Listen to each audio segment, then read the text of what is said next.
काय सांगितलंय? रजसलेचा जो विटाळ, त्या विटाळाचे चालून गाळ, त्या गाळाचेच केवळ शरीर आपले. तो शुक्र जंतू पित्याचा आईच्या त्या ह्याच्यामध्ये गेला आणि तिथून गर्भधारणा चालू झाली. गर्भाशयामध्ये गेला आणि गर्भधारणा चालू झाली. पण गर्भधारणेमध्ये गेल्यानंतर त्या शुक्रजंतूचा दोघांचा मिलन झाला तिथे, आईचा वीर्य आणि वडिलांचा. आणि तिथे काय झाला तर तिथे दोन्ही एकत्र आले, ते वीर्य, आणि त्याच्यातून तुझा जन्म झालेला आहे. आणि जन्म झाल्यानंतर त्या आईच्या पिंडामध्ये जी जी घाण होती सगळी, त्या घाणीचाच आपला देह झालेला आहे. मग तो अहंकार कशाला करतोस?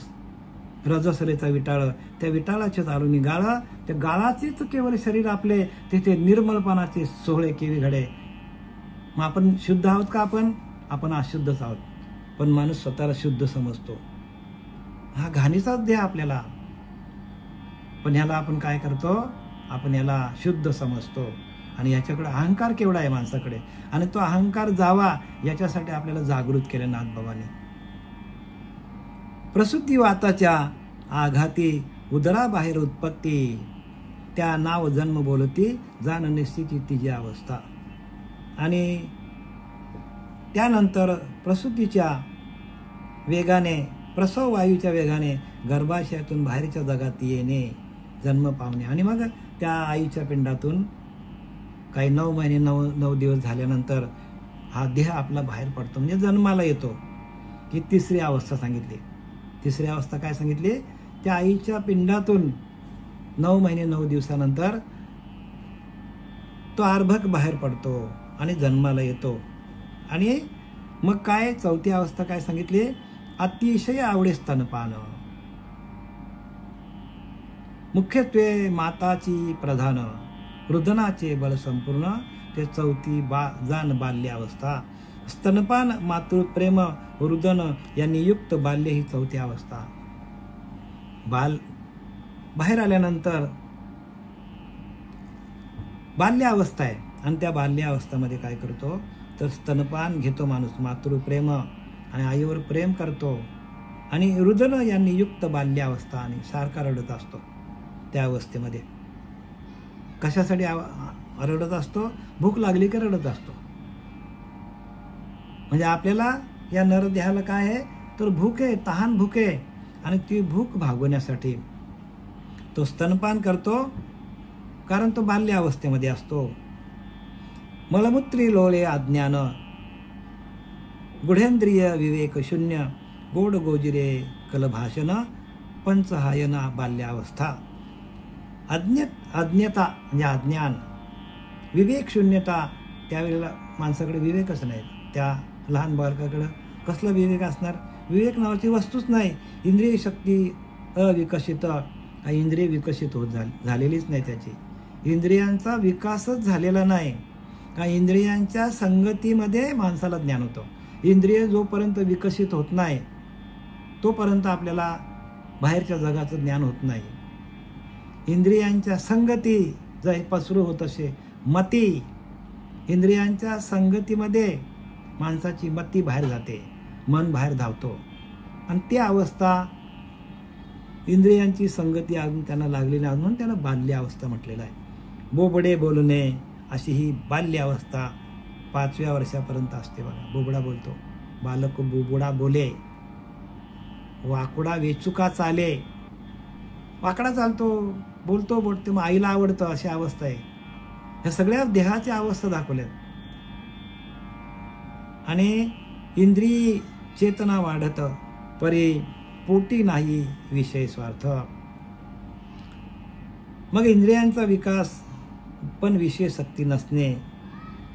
इंद्रियांचा विकास हळूहळू होतो, पण त्याच्याकडं विषयाशक्ती नसते 5 वर्षापर्यंत. इंद्रिय चेतना वाढत, परी पोटी नाही विषय स्वार्थ. खेळावरी आसन आसक्त चित्त, ते 5वी येतं कुमार अवस्था. आणि ही कुमार अवस्था सांगितली. त्याच्याकडे कुठल्याच प्रकारचं पाप नसतं, निष्पाप. बालक कसा असतो? निष्पाप असतो. आणि आपण ह्या निष्पाप बालकाचं काय करतो? प्रत्येक आई काय वडील का त्याचे लाड करतो का? त्याला काहीच कळत नाही हो, आणि म्हणून त्याचे लाड असतात. बाल्यावस्थेमध्ये प्रत्येक माणूस बालकावर प्रेम करतो का? त्याच्याकडे स्वार्थ काहीच नसतो, निष्पाप असतो.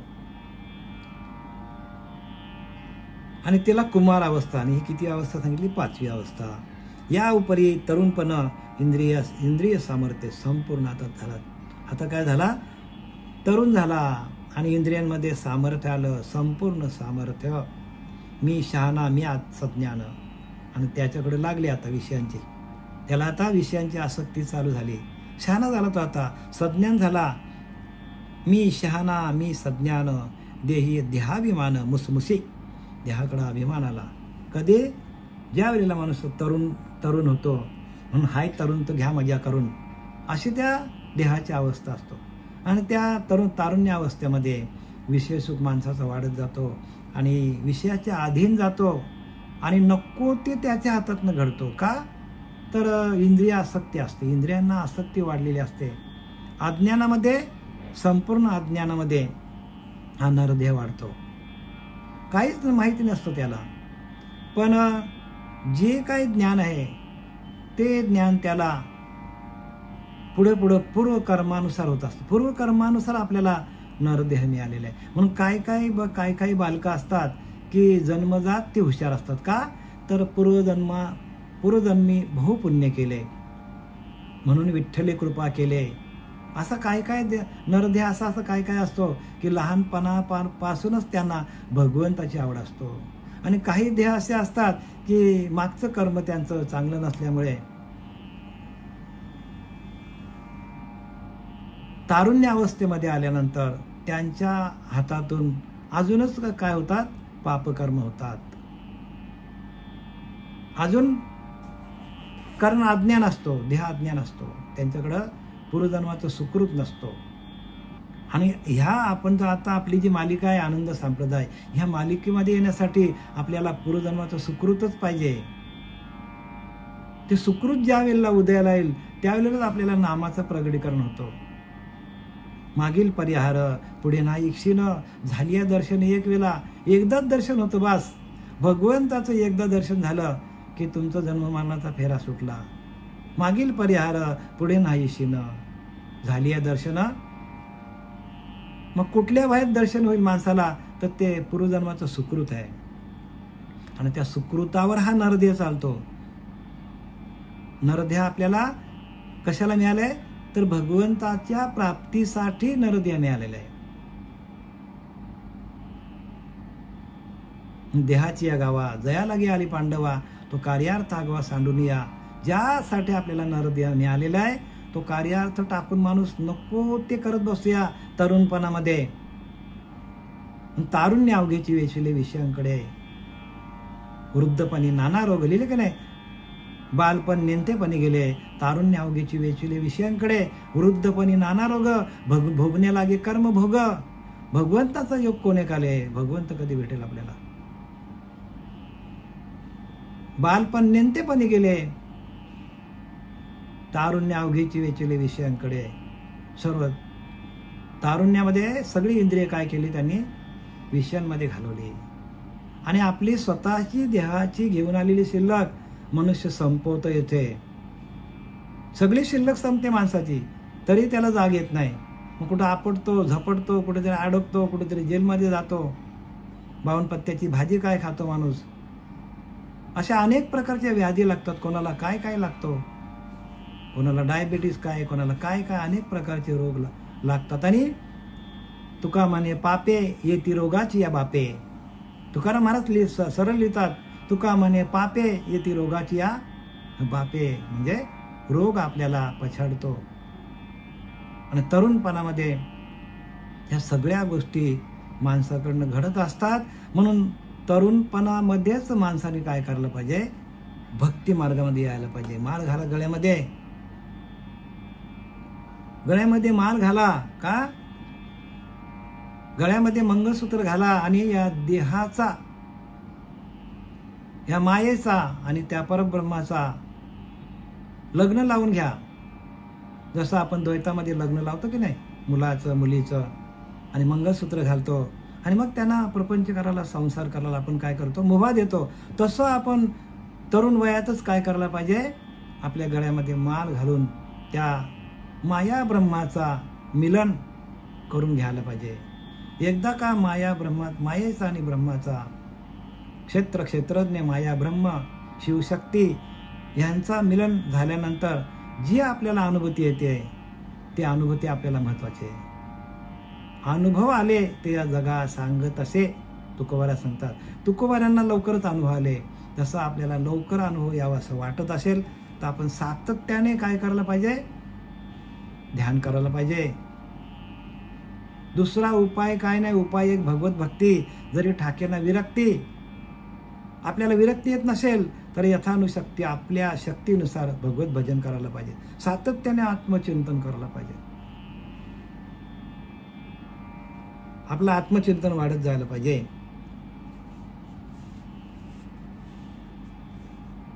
इंद्रिय चेतना वाढत परिपोटी नाही विषय स्वार्थ. खेळावरी आसक्ती चित्त ते पाचवी यथा कुमारावस्था. या उपरी तारुण्यपण इंद्रिय सामर्थ्य संपूर्ण. मी शहाणा मी सज्ञान देही देहाभिमान मुसमुशी.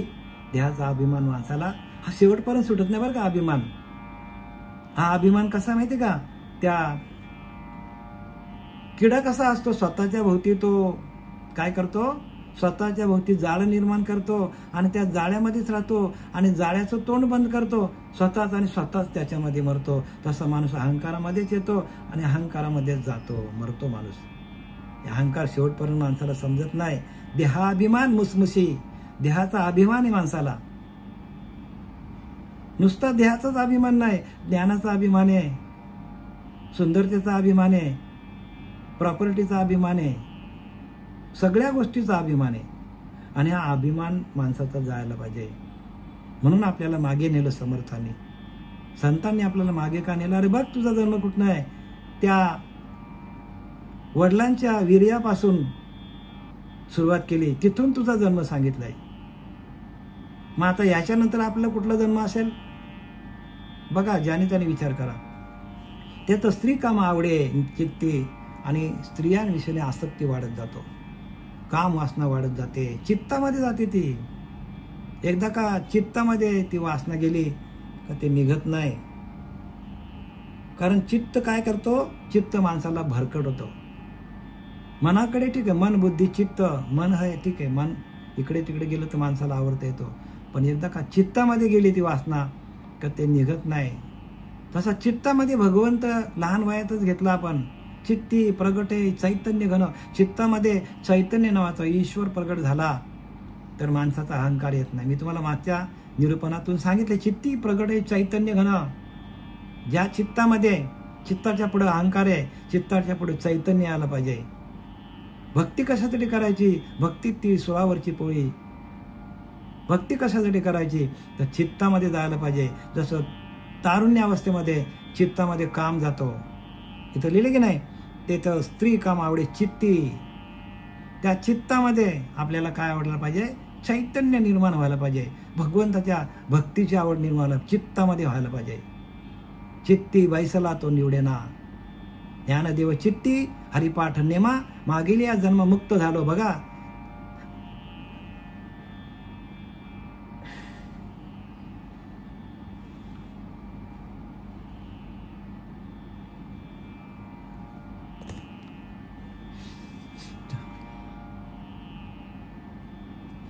ज्ञानोऱ्या सांगतात बघा, ज्ञानदेव चित्ती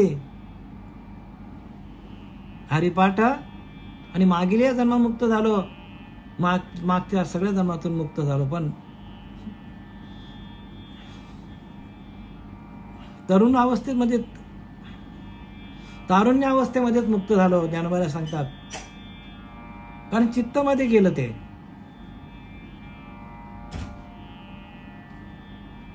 आणि चित्ताचा विषय खूप मोठा आहे. ते तर स्त्री काम आवडे चित्ती, धन कामाची अतिप्रीती. बघा काय लिहिलंय. आणि ते काम वासना भोगण्यासाठी मनुष्य काय करतो? धन कमवतो माणूस, नको ते उद्योग करतो. आड मार्गाला जाऊन पैसा कमवतो माणूस. का? तर स्त्रीची आसक्ती.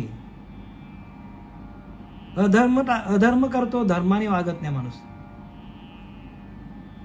एका काम वाचण्यासाठी एका स्त्रीच्या साठी माणूस काय करतो, तर वाटेल ते करायला सुरुवात होतो.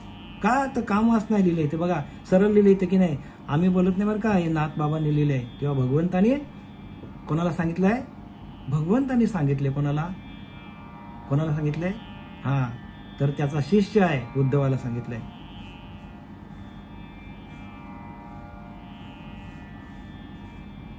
ते तस्त्री काम आवडे चित्ते, धन कामाची अतिप्रीती आणि देह गेहांची आसक्ती, नाम रूपांची ख्याती लौकिकी मिरवी. स्त्रीचे आकर्षण, धनलोभ, देह, गृह यावर आसक्ती असते माणसाची आणि कीर्तीची आवड असते. आणि माणसाला कीर्ती आवडते ह्या वयामध्ये. मी मोठा व्हावा, माझं नाव मोठा व्हावं, याच्यासाठी मनुष्य सगळं कार्य करत असतो. मी झालेली सेवा बोलता बोलता वेळ कधी गेला मलाच माहीत पडलं नाही. झालेली सेवा आपले सच्चिदानंद सद्गुरू श्रीपाद बाबा, पांडुरंग देव बाबा, रामदास बाबा, नारायण बाबा यांच्या चरणी समर्पित करत आहे. पुंडलिकावरती हरे विठ्ठल श्री ज्ञानदेव तुकाराम, पंढरीनाथ भगवान